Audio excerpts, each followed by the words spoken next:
Masayang paglalakbay mga Kadon Motorides. Welcome back po sa ating channel.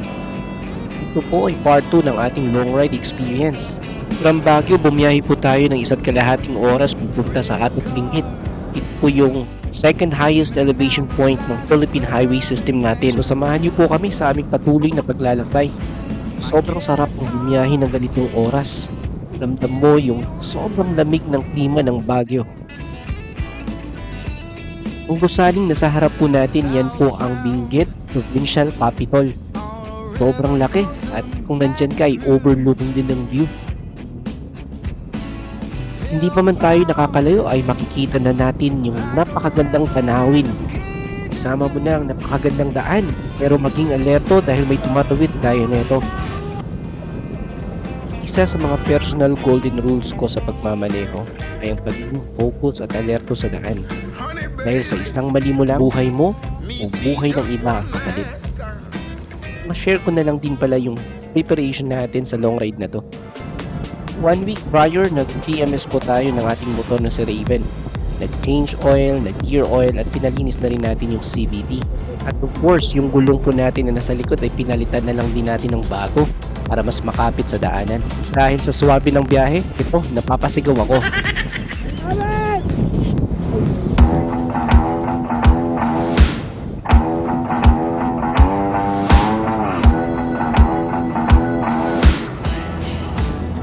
Tingnan nyo naman ang basang kalsada na dinadaanan natin. Ito ay normal na daw sa mga bulubundukong lugar kagaya ng Benguet.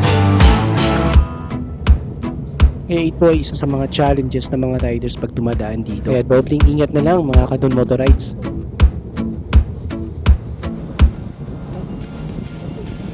Ito medyo mataas na ang araw pero sobrang lamig pa rin talaga.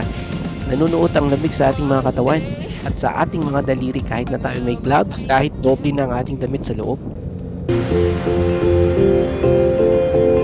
Sobrang payapa ng daan at may ilan-ilan lang na sasakyan ang ating nakakasabay.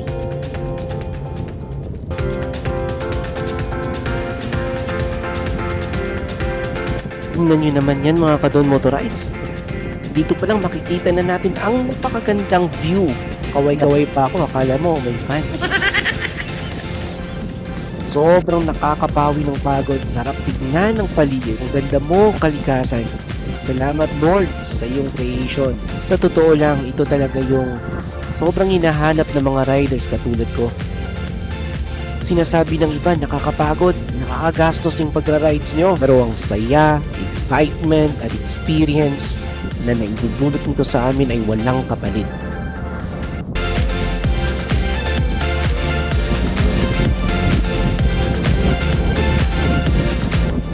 So ano pang inaantay nyo mga kaibigan? Planuhin nyo na ang next long ride nyo. Huwag ka na magbigay ng anumang dahilan. Gawin mo na lang. Kayang-kaya mo yan. Sabi nga ni YT, kung ayaw may dahilan. Kung gusto, may paraan.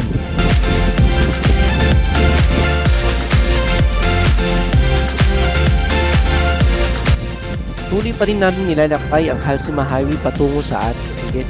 Tuloy rin namin minamasdan ang kagandahan ng bulubundukin ng Benguet. Sobrang ganda talaga at hindi ako magsasawa na sabihin ito. Kapag i-enjoy natin yung tanawin sa paligid, gusto ko lang na-share ang konting impormasyon tungkol sa Halsema Highway. Ang Halsema Highway may habang 150 kilometers galing Baguio hanggang Bontoc sa Mountain Province. Ito ay pinangalan daw sa American engineer at dating mayor ng Baguio City noong 1930s na si Eusebius Julius Halsema. Akala ko dati ito isang Japanese name, hindi pala. Ang Halsema Highway ay na-feature na rin sa iba-ibang media, mapa-local man or international. Ito ay binansagan na isa sa mga dangerous roads sa buong mundo.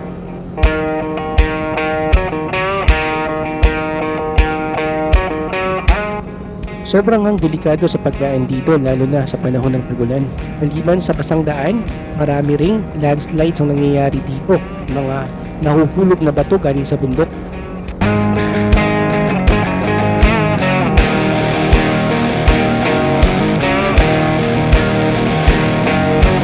Nga nabutan pa natin na inaayos dahil sa landslide. Sobrang blessed tayo dahil napakaganda ng panahon at walang ulan sa ating paglalakbay. Kaya ito nasisilayan natin ang tunay na ganda ng Cordillera. Ito yung hinahanap ng mga turista, mga tao sa likod na napaka-dangerous na daanan ng Halsima Highway.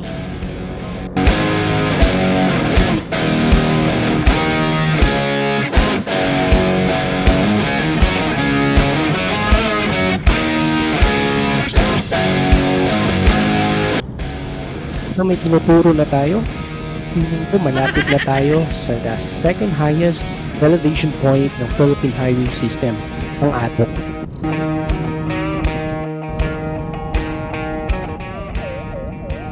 Hindi ako nagkamali at ito na nga malapit na tayo. Ako yung kapasigaw na sa sobrang excitement.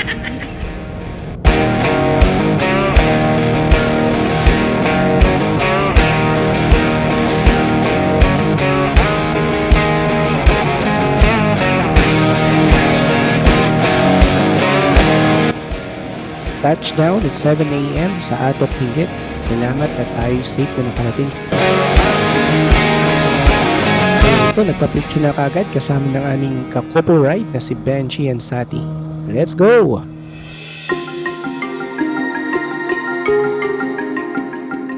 Siyempre, hindi natin papayagan na hindi makunan ang aerial view ang ganda ng bulubundukin ng Benguet.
Hanggang dito na lang muna mga Kadon Motorites. Abangan niyo po yung part 3 ng ating paglalakbay patungo sa Tinok, the new highest elevation point.